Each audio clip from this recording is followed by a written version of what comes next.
আসসালামু আলাইকুম। আশার মিনি কিচেনে সকল বন্ধুদের স্বাগত জানিয়ে শুরু করছি। আজকে আমি নিয়ে এসেছি সজনে ফুলের একটি রেসিপি।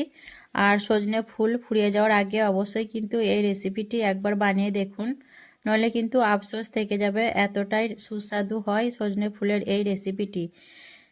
ভিডিওটি স্কিপ না করে দেখতে থাকুন। সজনে ফুলের রেসিপিটি খুবই দুর্দান্ত স্বাদের আজকে রেসিপিটি হবে।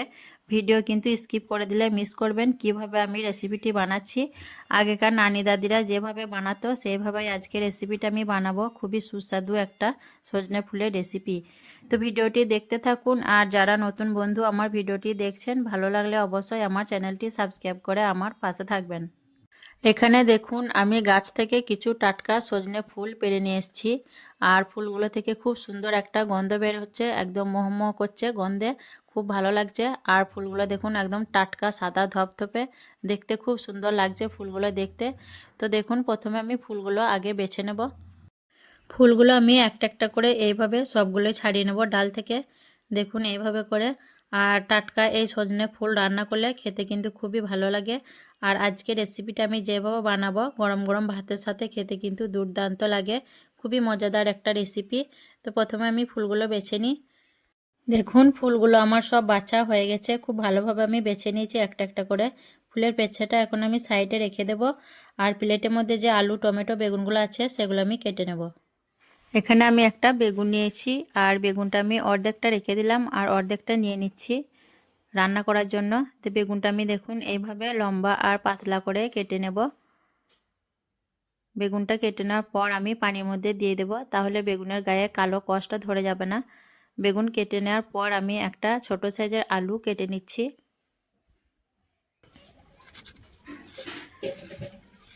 আলুটা দেখুন আমি এরকম পাতলা আর লম্বা করে কেটে নিচ্ছি।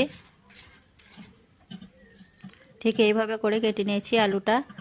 আলু কেটে নেওয়ার পর আমি একটা বড় সাইজের পেঁয়াজ কেটে নেব। পেঁয়াজটা একটু বেশি করে দিলে রান্নাটা খেতে খুবই ভালো লাগবে। তো সবজিগুলো আমি সব কেটে নিয়ে তারপর ভালোভাবে ধুয়ে নেব। এখানে আমি শিলের মধ্যে নিয়ে নিচ্ছি 1 চামচ কালো সর্ষে, আর কিছুটা নুন দিয়ে দিলাম। দিয়ে আমি সর্ষেটা খুব ভালোভাবে মিহি করে বেটে নেব।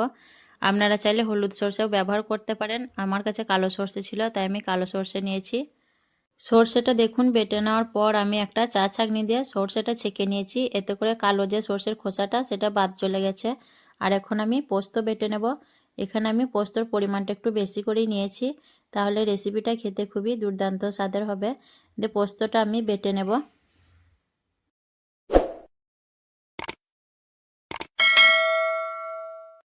পোস্তটা আমার বেটে নেওয়া হয়ে গেছে। এখন আমি পোস্তটা একটা বাটির মধ্যে তুলে নেব, তারপর আমি রান্নার দিকে চলে যাব। এখানে আমি একটা রান্নার জন্য কড়াই নিয়ে নিয়েছি, আর এর মধ্যে এখন আমি দিয়ে দেব কেটে রাখা আলু, বেগুন, টমেটো, কাঁচা লঙ্কা কুচি, পেঁয়াজ কুচি, সবগুলো এখন আমি কড়াইয়ের মধ্যে একে একে দিয়ে দেব। তারপর আমি এখানে দিয়ে দিচ্ছি 1 চামচ নুন, চা চামচে 1 চামচ চিনি, আর ছোট্ট চামচে খুব অল্প পরিমাণ হলুদের গুঁড়ো, আর দিয়ে দিচ্ছি সর্ষে বাটা,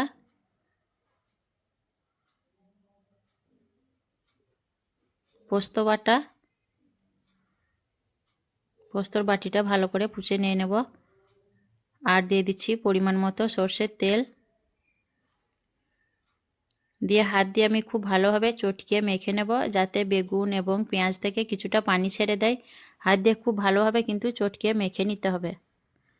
আলু, বেগুন, টমেটোগুলো আমি হাত দিয়ে খুব ভালোভাবে চটকে মেখে নিয়েছি। এখন আমি দিয়ে দেব ধুয়ে রাখা সজনে ফুলগুলো। আর সজনে ফুলটা দেওয়ার পর আলতো হাতে মেখে নিতে হবে, নইলে কিন্তু ফুলগুলো খুব বেশি গলে যাবে। আর আমার ভিডিওটা এই পর্যন্ত এখনও যারা দেখছেন তারা যদি নতুন বন্ধু হয়ে থাকেন, ভালো লেগে থাকলে অবশ্যই আমার চ্যানেলটি সাবস্ক্রাইব করে আমার পাশে থাকবেন। আর সজনে ফুলের এই রেসিপিটা কিন্তু আমাদের নানি দাদিরা প্রায় রান্না করে থাকতো, আর খেতে কিন্তু খুবই সুস্বাদু হয়। এরকম সজনে ফুলের রান্না দিয়ে কিন্তু এক থালা ভাত নিমেষেই চেটেপুটে খেয়ে নিতে পারবেন, মাছ মাংস ছাড়াই। আলতো হাতে আমি ফুলগুলো মেখে নিয়েছি। এখন আমি হাতটা ধোয়ার মতো কিছু পরিমাণ পানি দিয়ে দিচ্ছি, খুব অল্প পরিমাণে। আর এই রান্নাটায় আমি কিন্তু আর পানি ব্যবহার করব না। বেগুন, পেঁয়াজ এবং ফুল থেকে যে পানিটা বের হবে সেই পানির মধ্যে কিন্তু সব কিছু খুব ভালোভাবে সেদ্ধ হয়ে যাবে, এতেই আমার রান্নাটা হয়ে যাবে। রান্নার জন্য আমি গ্যাস অন করে কড়াইটা বসিয়ে দিয়েছি আর একটা ঢাকনা ঢেকে দিয়েছি। আর ঢাকনার ছিদ্রটা দেখুন আমি একটা লবঙ্গ দিয়ে বন্ধ করে দিয়েছি, তাহলে ভাপটা বেরিয়ে যাবে না। আর 10 মিনিটের মতো আমি লো টু মিডিয়াম হিটে রান্না করতে থাকবো, তাহলে কিন্তু সবজিগুলো থেকে পানিটা খুব ভালোভাবে ছেড়ে দেবে আর সব কিছু খুব ভালোভাবে সেদ্ধ হয়ে যাবে। তো আমি 10 মিনিট রান্না করার পর ফিরে আসবো। 10 মিনিট রান্না করার পর আমি ফিরে এলাম, দিয়ে ঢাকনা খুলে একটু নাড়াচাড়া করে নেব। আর সবজি থেকে দেখুন যে পানিটা বের হয়েছে, এই পানির মধ্যে কিন্তু সব কিছু আমার খুব ভালোভাবে সেদ্ধ হয়ে যাবে। তো আমি একটু নাড়াচাড়া করে নেওয়ার পর দেখে নেব আলুটা ভালোভাবে সেদ্ধ হয়েছে কিনা। দেখুন আলুটা কিন্তু খুব ভালোভাবে সেদ্ধ হয়ে গেছে আর সব কিছুই কিন্তু ভালোভাবে সেদ্ধ হয়ে গেছে। এখন আমি এর মধ্যে দিয়ে দিচ্ছি ধনেপাতা কুচি আর দিয়ে দিচ্ছি চা চামচে 1 চামচের মতো কাঁচা সর্ষের তেল। নামানোর আগে একটু কাঁচা সর্ষের তেল দিলে ফ্লেভারটা খুব ভালো আসে। আমি নেড়েচেড়ে একটু মিশিয়ে এটা নামিয়ে নেব। আর এই রেসিপিটার নাম হলো সজনে ফুলের পোস্ত ভাপা। আর গরম গরম ভাতের সাথে খেতে কিন্তু দুর্দান্ত লাগে। তো অবশ্যই এইভাবে একবার রান্নাটা করে খেয়ে দেখবেন, নইলে কিন্তু আফসোস থেকে যাবে।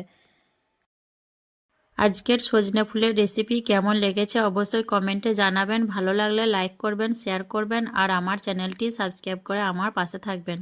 আসবো আবারও অন্য কোনো রেসিপি নিয়ে। সকলে ভালো থাকবেন, সুস্থ থাকবেন। আল্লাহ হাফেজ।